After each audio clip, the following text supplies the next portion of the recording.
All right, we are at 1 minute past. Hello, everyone. I hope NDC has been treating you well. My name is Eli, and I am here today to talk to you about how we talk to each other. There we go, clicker's working. This is me. I work as a research software advocate at a research institute based out of the University of Oxford, which is obviously a source of deep shame to me, having been educated at Cambridge.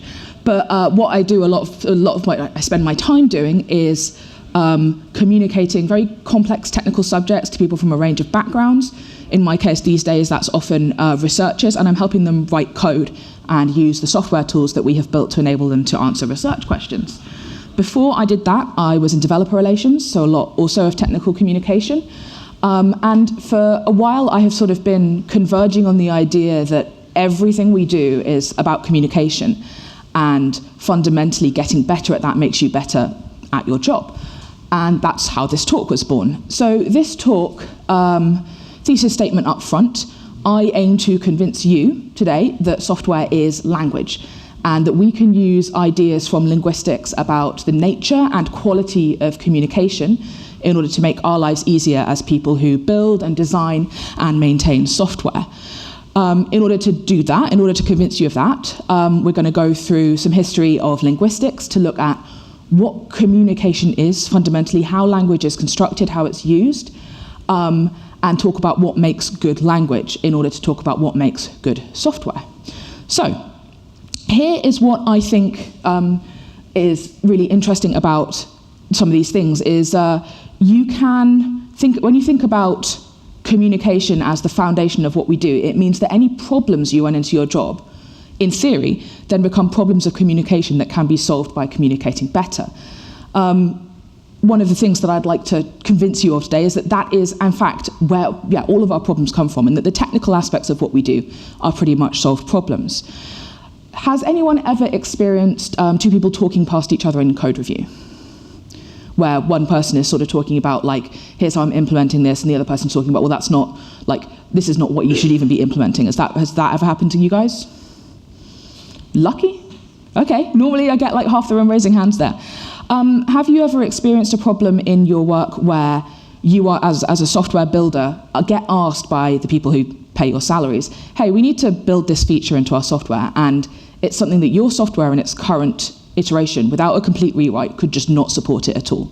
Like, that's something that we just can't build. We'd have to rewrite from the ground up. Does that sound familiar? Yeah, a few more nods, a few more raised hands. So I would argue that the first of these problems, talking past each other in code review, is very obviously a failure of communication, something that costs time and effort to, resolve. But the second one, I would argue, is also a failure of communication at a much more fundamental level to do with what we're actually doing when we build software according to people's requirements, business requirements. And one of the things that I hope to do today is to show you the mechanics of how these problems arise from a failure of communication, and therefore how you can address them by communicating better. Here is what I think happens when I try and get an idea from my head into your head, as I'm doing right now. There's you, there's you, and there's me. What? Me and there? You here. And I have an idea in my head, and I am going to do something as a result of that idea in order to try and communicate it. I'm going to say something, or write something, or make some kind of gesture. And that causes you to perceive something. You see me do something, you hear me do something, and that gives rise to an idea in your head. And a lot of the time, in today's modern world, that middle stage, there's an intermediary thing where what I'm writing, saying, doing is translated in, it's somehow happening over the internet. And there's translation layers that are happening there, and ways that this level of transmission can go wrong. For the purposes of today's talk, we're gonna abstract that away. And what I'd like to point out about this model is that there are three separate levels of translation that are happening. There's the translation that happens between what's in my head and what I say or do. There's the translation that happens while, sound waves passing from where I'm standing to where you're perceiving them. And then there's a translation of what did you hear and what did it make you think. And at each of these stages, things can go wrong. In particular, when we think about communicating clearly, usually the middle section, a failure of sort of transmission of what I say to what you hear. That's like, Zoom going wrong. Can you hear me? Is this working? We're familiar with those kind of problems. We know how to resolve them, or at least know how to acknowledge that they're happening. These translation layers are much more difficult to acknowledge and to notice when something is going wrong at these levels of communication, these translation layers. And these are the ones where often the most subtle and dangerous failures of communication occur. So what's actually happening in order to translate between the light bulb and me saying something, doing something? We've got these two different concepts, and they are different things. There is a translation between the two of them. They are not equivalent. So how can we understand the relationship between these two things? It is time for us to meet the first of the three philosophers today that I'm going to be talking to you about. This is Ferdinand de Saussure. He is one of the founders of a lot of 20th century linguistics. In particular, he was one of the two founders of the field of semiotics, with Charles Sanders Peirce being the other. And he had a couple of concepts that I think are really useful and interesting to us today that I will take you through. The first is that he was one of the first people, and it was groundbreaking at the time that he said this actually, that these two things are different. The idea you have in your head and the sound or the motion that you use in order to try and convey that idea are two actually separate things, and they can be considered as different objects. The sort of milieu at the time was to say that actually these two things share an intrinsic relationship, that the only word you could ever use to describe this concept was kind of the one that we actually use. So she said, no, these two things are actually disjoint from each other and can be considered separately. So he called these the signified, the thing you are trying to signify, and what you do in order to signify something is you use a signifier.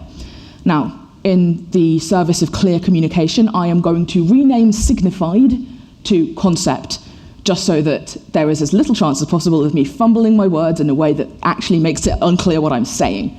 So we've got these two things, the concept and the signifier. And Saussure argued that the relationship between these two things is basically artificial and arbitrary. And to illustrate this, I would like to take the example of this creature. Now, in Egyptian, for example, this is called a mao, and it's fairly clear to see why if you've ever interacted with one of these, particularly a chatty one. But in English, we say cat, and that relationship is not so obvious. Where did that word come from? Why is that the particular sequence of sounds that we use to denote this animal? This is the concept, and cat is the signifier. And, it could have been any other sequence of words, and it would still be just as valid a way of communicating about this creature. We can go even further and more abstract with these ideas. So we've got, the more complex an idea, arguably the more complex a way we need to convey it. And this is not limited just to sounds. This can be, we can use images as signifiers. So, for example, memes. Does anybody here not know what any of these mean? Does anyone here think they know what all of these mean? Yeah, a couple, right? But there is, why should, this image of a guy with, a skateboard and a hat mean, I'm trying to be cool with the kids, but I'm really not managing it, and it's really kind of cringe. But we understand complex meanings by these signifiers. But to someone who's not seen these memes before, like Arthur clenching his hand, that could mean almost anything if you didn't have the context of seeing it being used to denote a certain meaning. So, in other words, this side kind of sums it up, basically. So memes are an example of language that kind of illustrate this point that the way we communicate concepts can be very divorced from the concepts themselves. As long as we have a shared understanding that that's what they mean, it works. And this is, we come back to this idea of this framework of what is happening when we try and communicate. I try and get an idea from my head into your head. If we think about the concept and the signifier being two different things, we need to understand, how does each individual know how to translate between these two things? How do I know how to turn sounds or memes into understanding in my brain? And moreover, the the fact that the light bulbs never actually, so the pink light bulb and the blue light bulb, incomparable. Each translation layer, this translation layer, is sort of unique to each person, but still needs to be similar enough that we can all understand the same concepts by the same signifiers, or at least close enough to enable us to get the tasks done that we need to do. So these two ideas are not the same. They can never be the same. There's that philosophical concept of like, is the blue that you see the same blue that I see? And this is kind of what I'm trying to get at here. It doesn't matter as long as those translation layers get us to a point where we can interact. But how do we get there? Do we have any Portuguese speakers in the room? No, okay. Often there are. So this is a word, this is a Portuguese word that is often called untranslatable. If you Google untranslatable words, this will be on the list, I guarantee it. And I first wrote this talk to give in Porto, so obviously people love this. So I said, does anyone want to try and translate this for me? And nobody raised a hand. This word represents a kind of, it's like a bittersweet longing that was experienced by people who were leaving their homes in Portugal to go and become colonists in South America, or the wives of people who had gone on long sea voyages. A sort of longing that sort of encapsulates the idea that you are doing something that will eventually be better for you and is worthwhile, but it's still very costly to do and you're sad about it. And the idea that this word being untranslatable kind of comes from the idea that this word refers to a very specific contextual moment in time. And as we think more about what language means, how it functions, how words come to have meaning at all, we can start to understand more and more about why this word is actually specifically called untranslatable. In the context that I'm talking about now, this is a signifier whose concept is not necessarily the same in everybody's head. And it is different enough, we have noticed that it's different enough through usage and through people not being able to explain it to each other, that we call this untranslatable. Right. So we've got these concepts and signifiers. How do we know how to translate between them, and why is it so difficult in the specific context of that one word? Well, Saussure argued that we have the way that language functions in terms of how we learn it. When you have an idea in your head and are trying to communicate it to someone else, you make a speech act or you write something down, and he called this parole, an act of speech. And he's argued that the only reason you know how to do this thing, the first step in that diagram that I've been showing you, is because you have an idea in your head of what the rules are for translating between these two things. And he called that the langue, or tongue. And when linguists study, the field of linguistics is about this. How do we come to acquire this knowledge of how to translate between what's in our head in order to make a speech act that represents what's in our head? And that's sort of, sorry, I'm getting ahead of myself. This is sort of the fundamental thing. How do we come to have this understanding? Well, Saussure argued that it's not just a one-way act, it's actually a circuit, and that acts of speech inform the langue. We learn how to speak by perceiving other people speak. And more than that, acts of speech affect how language is, affect what the language actually is. For example, memes. Through usage, they become part of the language. And they become things that we can share to, spread to other people. We have this sort of self-reinforcing thing. Using language means that language is used in that way. And this is a sort of a prescriptivist take. So Saussure is saying, actually, this langue is not something that's fundamental and God-given and unchangeable. It is changed and maintained and developed by its own usage. And this is Saussure's speech circuit. So how do we think about this idea of the langue, this idea of this knowledge of how to translate between what's in your head in order to communicate what's in your head? For this to work, it has to be something that's sort of shared between enough of us that we can actually communicate with each other. But how do we even get to that stage? Something that is defined by its own usage. The next philosopher that I would like to introduce you to is somebody who spent a lot of time thinking about this and came up with a really interesting way of describing it, which is language games, for which this talk is named. And that was Ludwig Wittgenstein. Has anybody heard of this guy? Yeah, he's pretty famous as philosophers go. To me, he's like the guy. He did everything. He did like mathematics, law, language, logic, all of it. Weird guy. Like, read a biography of him. It was a real weirdo. I mean, you kind of have to be him. But the thing he did that's particularly interesting to us today is he came up with the concept of language games as a way to describe how we learn and acquire language and how it's used, and to describe some particular failure modes of how language is used. So we come back to this relationship between what's in our heads and what we say and do to try and communicate it. Wittgenstein argued that the rules of a language game give us these means, give us this translation layer. And as long as we all understand and play by the same rules, then we can communicate. And just like games of skill or chance or luck, chance and luck, skill, luck, games, we can violate these rules. And if two people are not playing by the same rules, you're going to have problems. It's a pretty abstract concept, and he used mostly like analogy to explain it, and I will do the same. Imagine that you have two people and they're building a Lego set together. Let's call them Liam and Damo. And Liam is sitting there in front of the pile of bricks, these Lego elements, and one by one is handing them to Damo, according to what Damo needs next in order to place onto the emerging Lego structure.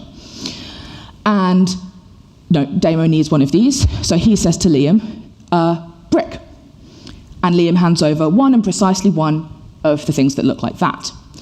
Next, Damo needs one of these, so he says plate. And Liam hands over one and precisely one of the Lego elements that look like this. Next, Damo needs one that looks like this, so he says jumper, which is the technical Lego term for this thing.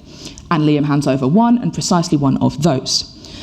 They are playing a very primitive language game in which those three words, brick, plate, jumper, mean, please would you give me exactly one of the Lego elements that looks like this. And it's worth noting that this is an inefficient language game, because instead of using the technical Lego terms for each of these elements, they could have said pink, white, blue. That has fewer syllables, pink and jumper. But they didn't, because they're nerds and they like to use the precise official Lego terminology for these things. And the point I mean to make here is that language games aren't always efficient, they aren't always logical, they are informed by human flaws, human experiences. But that's what a language game is. And Wittgenstein argued that all language functions like this. We have rules, and if we understand the rules, we are able to make moves, speech acts, that allow other people to understand what we mean. So if language is a game, what does breaking the rules look like? Can anybody tell me what this sentence means?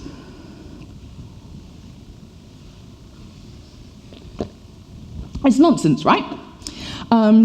It doesn't make sense. It's almost grammatically sound, but there's no way to interpret this that has meaning. This type of sentence is called a comparative illusion, because you're comparing two things that really can't be compared. The number of people have been to Berlin versus whether I have or haven't. You're comparing an int to a bool, and you can't cast that bool to an int. But it looks like it scans very, very well. So this is an example of breaking the rules of language.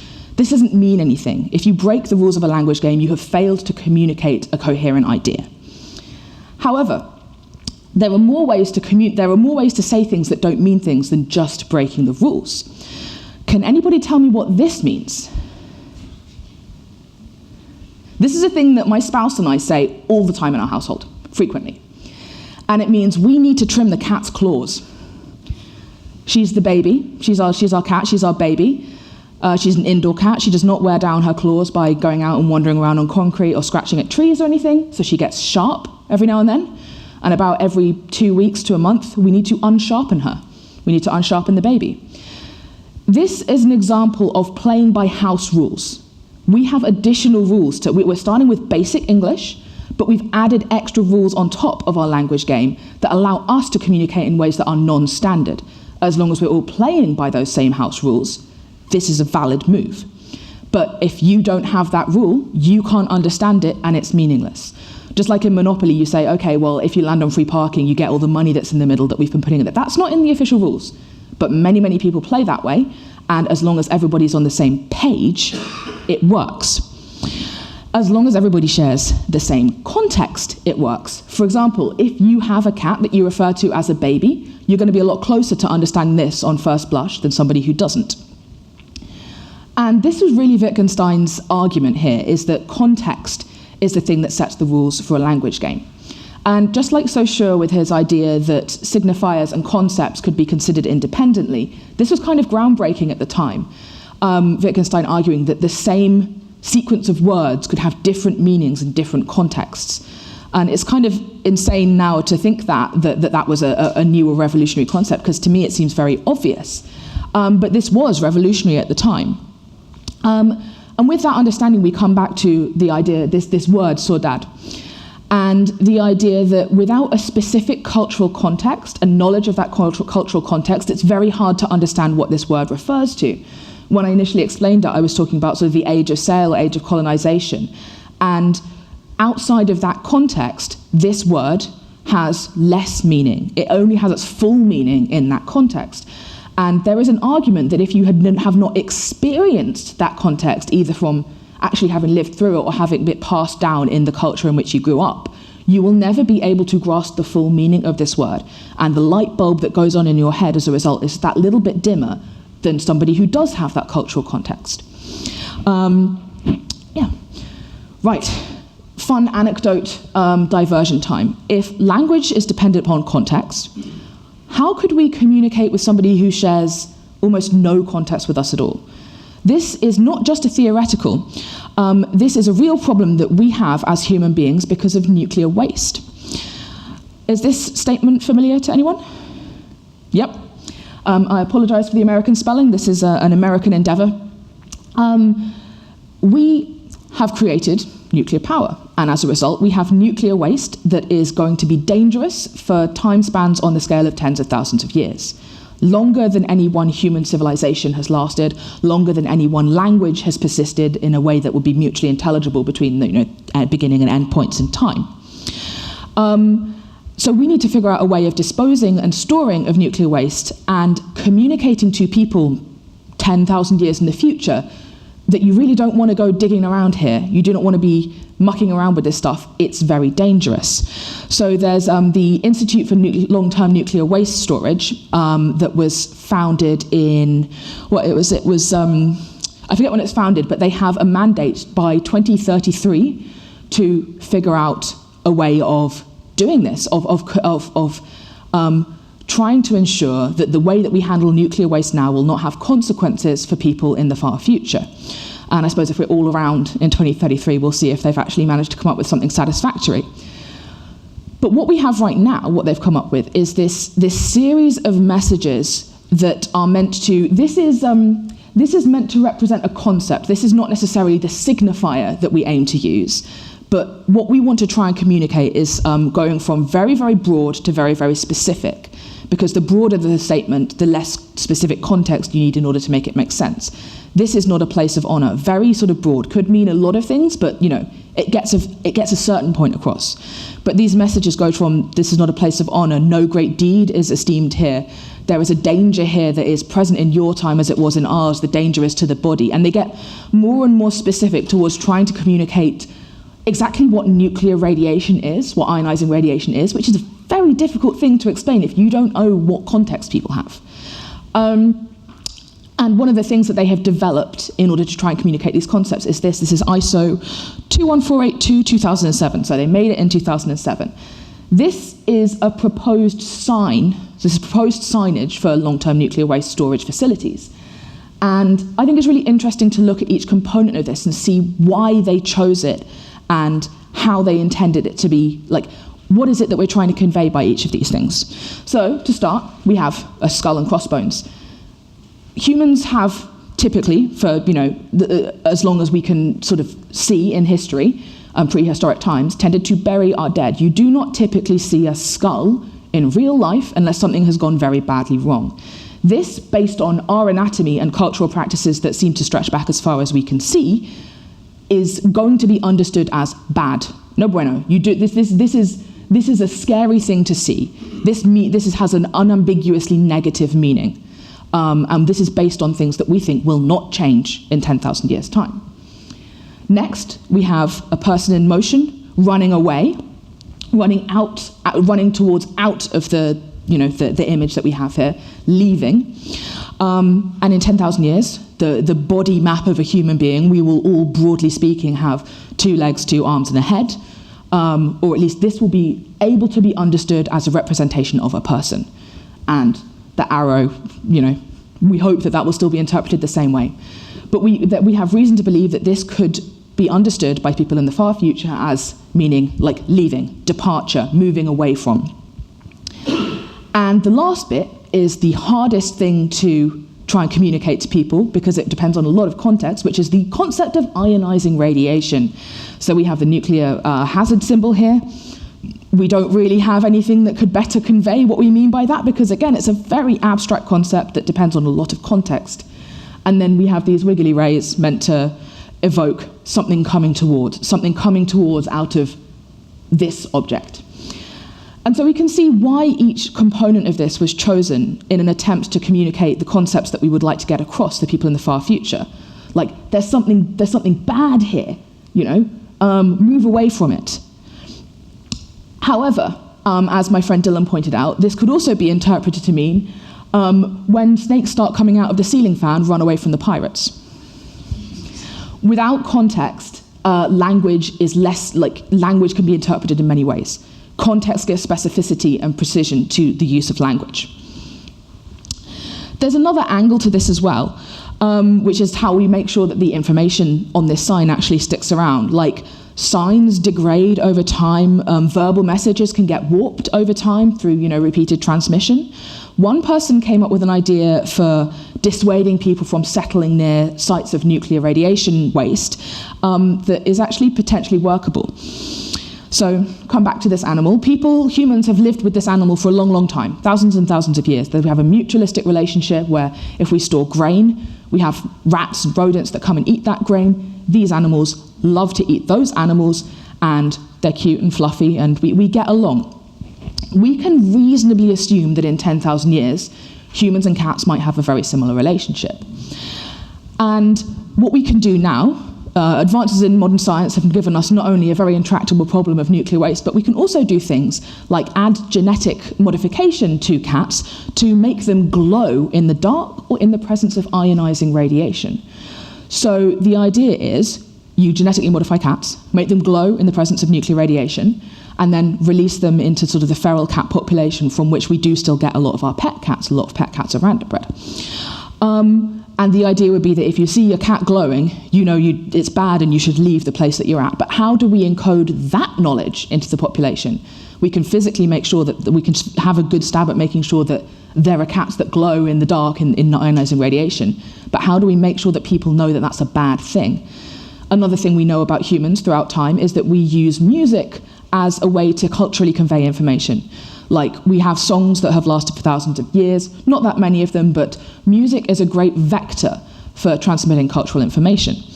And so somebody wrote a song, I've forgotten his name, but he wrote a song called Don't Change Colour Kitty, and apparently it's so catchy that it will ruin your life if you hear it. So I haven't listened to it because I don't want it to ruin my life, but apparently it's insanely catchy. And the idea is that this song gets the sort of folkloric knowledge into the population that cats that glow are bad.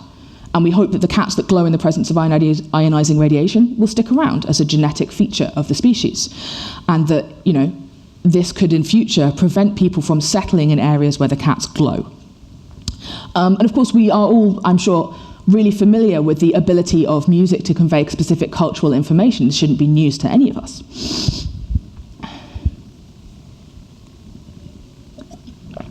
There was meant to be a slide there that says this conference slaps roof of car, this conference talk can fit so many memes in it. Right, this is all really interesting, but what does it mean for us as builders, maintainers, and designers of software? In the diagram here, we're looking at 2 people communicating to each other. On a very primitive level, what's going on in software is actually this. You're trying to talk to a computer. You have a thing that you want done, and you're trying to get the computer to do work on it. But this model doesn't really apply because a computer doesn't have interiority. It has no sort of signifiers and concepts, right? No matter what LLM people tell you. So how do we solve this problem? Well, we sort of fake the idea of signifiers and concepts by starting at the very lowest level of like machine code and building up abstractions and syntactic sugar and shortcuts on top of these things, adding house rules to that as a set of rules for a language game, until we have something that we can reasonably call a programming language. And as you get more and more abstract, you get more and more human readable. And this is context for your machine. A programming language is a basic set of rules for a language game that we play with the computer. If I write something in Python and I know that that is actually implemented in C, and I can go and look at the machine code that C emits, I can see, okay, when I say, new, if I define a variable, whatever, I can actually understand what it is that the computer is doing as a result.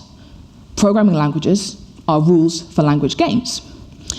But it goes a little further than that, because just like with unsharpening the baby, you start out with a basic programming language, let's say Python, C#, whatever, and then you add house rules on top of that by writing software. When you define functions and classes, you are adding shorthand, just like saying, instead of saying the cat, I say the baby. You add in different ways of articulating a given concept that is more concise, more usable, encodes specific information about your business problem. So when you write software, you are building up a language with which you talk to the computer and get it to do work on a concept that you have in your head. And the better you are at writing that software, the easier it will be to get the idea that's in your head into the workings of the computer, unchanged, as uncorrupted as possible. So that's the thesis statement of the talk, basically. But what does it mean in order to write good software, to build a good language? Well, there are two halves to this diagram, and the first is about how the computer understands what you have written, and that's about how is the programming language implemented. You've got Python, which is implemented largely in C, and then C that generates machine code, and so on and so forth. This is basically a solved problem. This is deterministic, by and large, unless you're talking about using large language models, and this is why prompt engineering is different than writing code, is because this process becomes opaque again. But this is largely a solved problem. And when we talk about writing good software, a lot of what we're talking about is this idea, is this half of the diagram. How do you articulate what's in your head in a way that actually is able to, it represents it accurately in the way that it needs to be represented? And yeah, this half of the diagram, this is my little aside, my obligatory mention of AI, essentially, is that prompt engineering, I write something and I'm not quite sure how the computer got to what it got to, is qualitatively different than writing code where you can actually see how all the steps of how it compiles. And this is neither a bad thing or a good thing intrinsically, but it is a different thing. So when we think about writing good software, we're really thinking about how am I getting ideas from my head into code. But it's more complicated than just that, because when you write software, you're usually not writing it on your own. You have you, and then you have the rest of your team. And they're all trying to do the same thing. And remember, the pink light bulb and the blue light bulb, not the same thing. So you need to make sure that you are communicating, and we have another channel of communication other than just this one, and this is things like meetings, Jira tickets, water cooler chat, which is often a surprisingly load-bearing part of the information architecture of a company. But the thing I'd like to call out here is, this is, of course, communication that can be aided by a lot of the things we've talked about already, making sure that you have the same context so that when you communicate, the ideas that are in your head are as closely aligned as possible. But this top layer too is also a method of communication via code. My friend David Whitney has an excellent talk about intentionality in code, where he says that software is literature that we write to communicate with each other, which is incidentally executable by computers. And so code itself is a method of communication about what it is that you're trying to achieve, as well as all of the human-to-human communication that we do. So what does it mean to communicate well through code? we're going to meet our final philosopher of the day. This is Paul Grice, who was a British philosopher of language, linguist, and he came up with something called Grice's maxims, or the cooperative principle. And these are 4 things that he noticed about communication that was successful. They're not prescriptive, that he was describing features of things that he saw, but he stated them prescriptively as like, do this, do that. So, and these are guiding principles for communicating effectively. And the cooperative principle, the rules of play here are, you are trying to collaboratively reach understanding. You're not joking, you're not lying, you are sincerely and in good faith trying to bring your ideas into alignment and reach some kind of conclusion. So the things that he said happen when this is working well is, there's a maxim of quantity. Be complete, but not too complete. Like not too complete, not more descriptive than you need to be. Say what you need to say, but don't say more than that. Maxim of truth, be truthful. Don't say things that you cannot reasonably believe to be true. This is just the sort of like nobody here is lying or joking for effect sort of thing. The maxim of relevance, be relevant. Don't include guff that isn't relevant to the point at hand. Fairly obvious. And this one I think is the most interesting, the maxim of clarity, where he said, okay, like in order to communicate most effectively, you want to make sure that you're using language that is well understood by both parties and actually has the meaning, has the agreed upon meaning that is what you're referring to. And this is really slippery because of all the things we've just been talking about. How do we know what meaning is? How do you ensure that you're playing by the same rules of the same language game? And this is the really, really difficult, thorny one. And just to add into that mix, so he stated these prescriptively, right? He said, be complete, be truthful, be relevant. But he didn't say be clear. He said be perspicuous. Has anyone heard that word before? Perspicuous?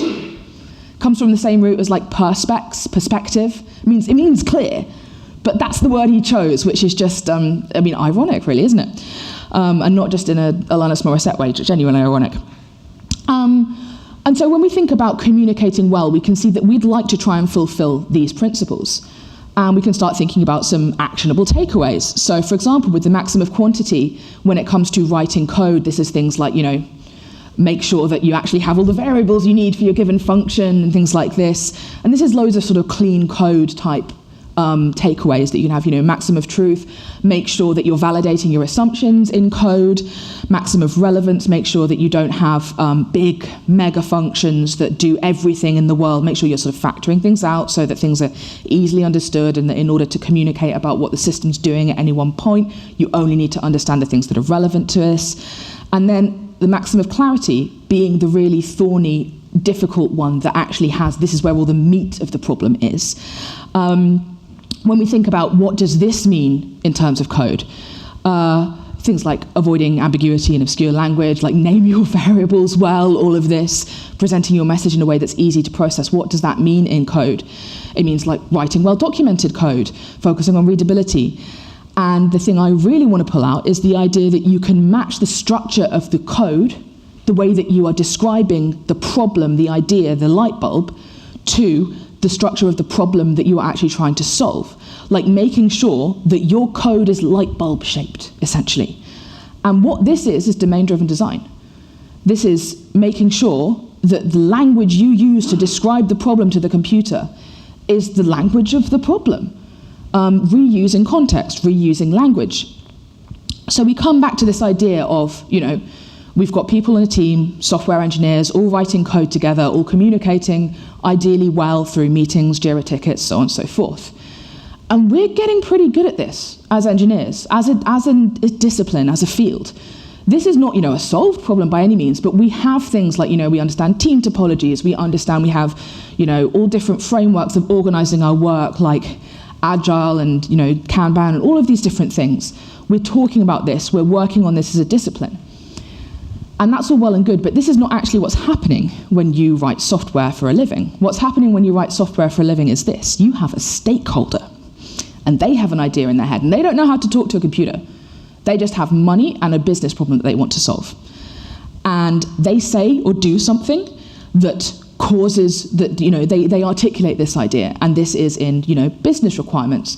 This is your CEO at an all hands and so on. And you, as software developers, engineers, maybe your product manager, perceives something and then has an idea, and then you take that idea and turn it into software. And for the purposes of this diagram, I'm going to argue that this side of the equation is pretty well understood. And this problem is where, or this part of the equation is where all of the really thorny problems come in. Failures in communication on this half of the diagram are where you end up with the problem of you built the wrong feature, or your stakeholder wants you to build a feature that your software literally cannot do without a complete rewrite. But it gets even worse, because what stakeholders think is happening when software is created is that they have an idea in their head, and they articulate the idea, and software happens. And we are just an implementation detail in that process. And this may not be what's really happening, this is what's happening from the perspective of the stakeholder, but they're the ones with the money, and they're the ones who pay your salary and determine what work you're doing. So what it behooves us to do as builders, maintainers, designers of software is to provide as little friction as possible. We want to be perspicuous, we want to be clear, we want to make it as easy as possible for this process to happen. For our stakeholder to say, I want this to happen, and for you to be able to do it without having to go, well, we need to rewrite things, and we'll need this, and we'll need that. We want to have to do as little of that back and forth as possible. You want to be able to just go away and do it, get your work done, have more time to play video games. Our job is to make the process of people who want software to be built, having the software that they want, as easy and smooth as possible. So we want to minimize the effort required to get that white light bulb into the computer. This is again, it's domain-driven design. It's saying, okay, what is my stakeholder's understanding of the domain and the problem that we're trying to solve? And how can I translate that as accurately, as sort of faithfully as possible into software? How can I build a language that is able to express the business problems that we're trying to work on? Software is a realization of language. It is an instance of language that we build artificially in order to communicate business concepts so that a computer can do work on them and then enact change in the real world. That's what software is. Software is just language. It's just letting a computer that's very good at certain tasks work on certain problems. And in order for it to do that, it needs to understand the problems, and that's what software is. That's the thesis statement here. So, when we think about software as language, how do we write good software? If writing good software is designing good language, what does that mean? Well, we already have these ideas. We've got Grice's maxims. And when we think about them at a higher level than just, the actual code that you're writing, we can start to take away some things that influence how you approach the building of software in the first place, not just how you approach the writing of the code. So for the maxim of quantity, don't over-engineer things. Don't set limits in what your language is able to express. Don't overcommit. If you do have to build in limits to what your software is able to express, for security, okay, these values are only this field is only able to take these values for security purposes. When you do have to build in those constraints, or maybe for performance reasons, build them with an eye to being able to rip them out later with as minimal disruption as possible. You want to be able, you want that part of your software to be as flexible as possible while still fulfilling whatever the business constraint is of, security or performance. Don't build more than you need to. Obviously, build what you need to in order to solve the business problem, to express the business problem and let the computer work on it, but don't do more. Maxim of truth. This is avoiding hacks wherever possible. This is only writing software that really reflects the business problem. When you need to abstract away business complexity, make sure that those abstractions are not leaky. Make sure they're as waterproof as possible. You don't want to end up in the situation where, okay, let's take the example of an online shop, and we've got users, and we've got products, and we've got payment methods. You don't want to end up in a situation where I'm writing the word user in my code, but what that object actually describes is not quite a user, but a person with a set of qualities that largely overlaps with user, but the Venn diagram isn't quite a circle. That's an example of me lying in my software. And saying something means a certain concept when it doesn't accurately describe that concept. Be truthful. You know, that's a sort of a broader thing than just like make sure you're validating your assumptions. Make sure that when you write a piece of code, it reflects the business reality, it reflects the world, it reflects what your stakeholder thinks is going on in the world and how they would describe the problem. This is, again, similar to the maximum of quantity. Like if you're including stuff, if you're violating the maximum of quantity, you're probably violating this one too. In software terms, I argue that this means rigorous encapsulation. When you're thinking about building a feature, you only want to think about the aspects of the business problem that are relevant to that particular problem. We call this bounded context in DDD. You want to maintain clear boundaries between the things that you encode into your software because they are fundamentally true aspects of the business model versus things that you encode into your software because they are just quirks of circumstance. And when you do have to encode things that are quirks of circumstance, like it just so happens that all our users in this one particular country have this other quality or something, let's say. If you do need to rely on that assumption at any point, make sure that you're building that into your software in a way that is easy to rip out afterwards. So very closely related to the maxim of quantity. Make sure that if you're baking things in at a low level, those things are genuinely true and they don't just happen to be true because of a quirk of circumstance. And lastly, maximum of clarity. This is just DDD. This is everything I've been talking about. Making sure that when you write software, you are describing the real world.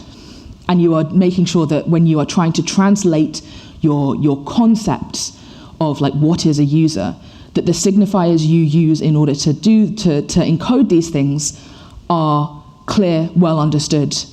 This can be things like documentation. Obviously, haven't even really talked about documentation. I'm talking about the actual structure of the software that you use.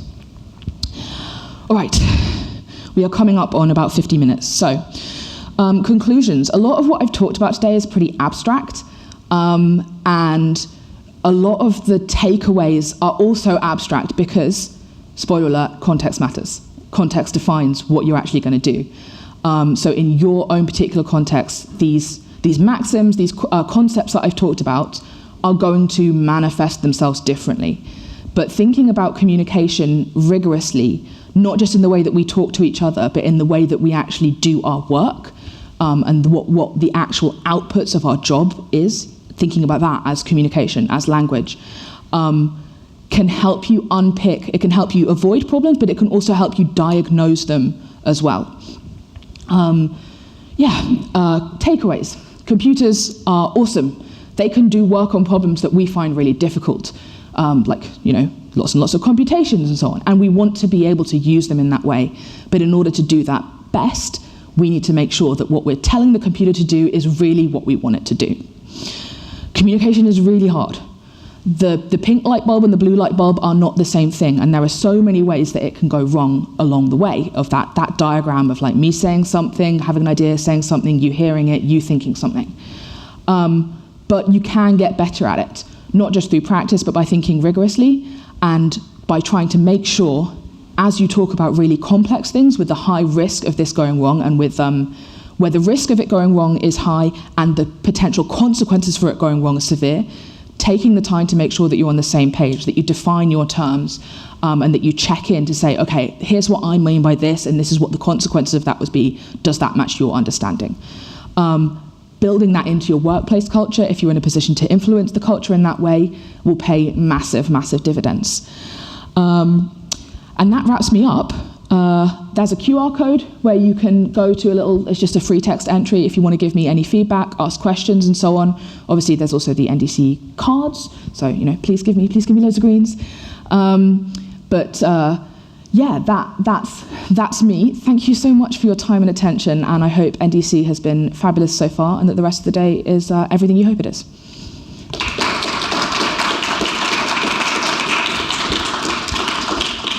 We do have time for questions if anybody would like, but I will not stop you from getting to coffee if that's what you want to do. Question? Quite often, we use the phrase ubiquitous business language to try and get terms into the software.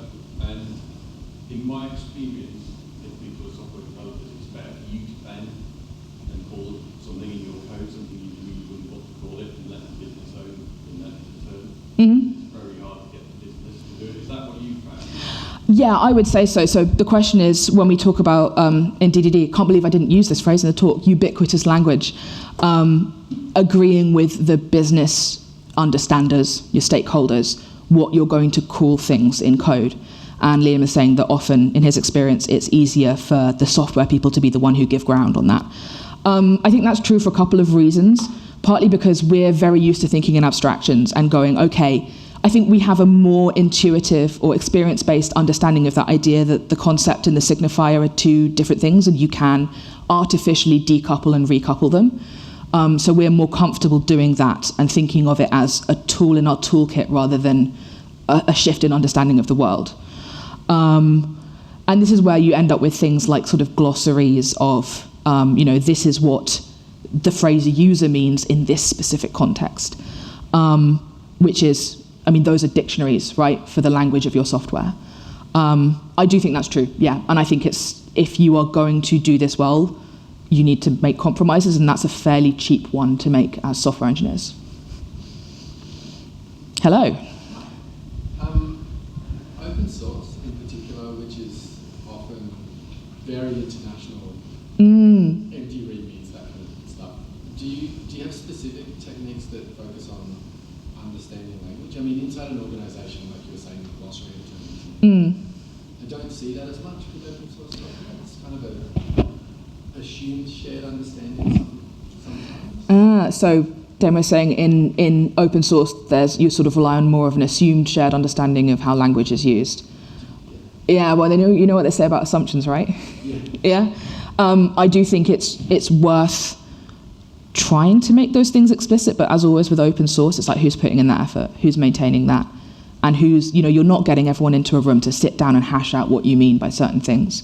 So by the nature of that kind of organization, very loose organization, you're going to have a lot more friction getting to that stage. I think even just being aware that that's something that's happening and that you're aware that that's a place where misunderstandings and mismatched expectations can creep in will help you diagnose and resolve them sooner. So it's still helpful to think about these things in those ways, even if you aren't going to be able to get to a stage where everybody is very tightly aligned on the same page all the time. Just understanding that as a sort of explicitly understanding that as a way that that problems can arise is useful. I think that's also a question of sort of thinking about the speech circuit and the long. When you have a group of very loosely connected people like an open source who aren't working together day in, day out and everything, the way that language is used and permeates into our understanding of how to use language, that process, that feedback loop is slower and more infrequent, which means that your long is going to be messier and fuzzier, if that makes sense. I'm being very vague and sort of metaphorical there, but But I think that it's a great point, and I think it's something where, the nature of your organisation and the group of people with whom you're trying to communicate, different qualities of that will have an impact on how well you're able to sort of put these ideas into practice in the most, what I would consider to be the most ideal way.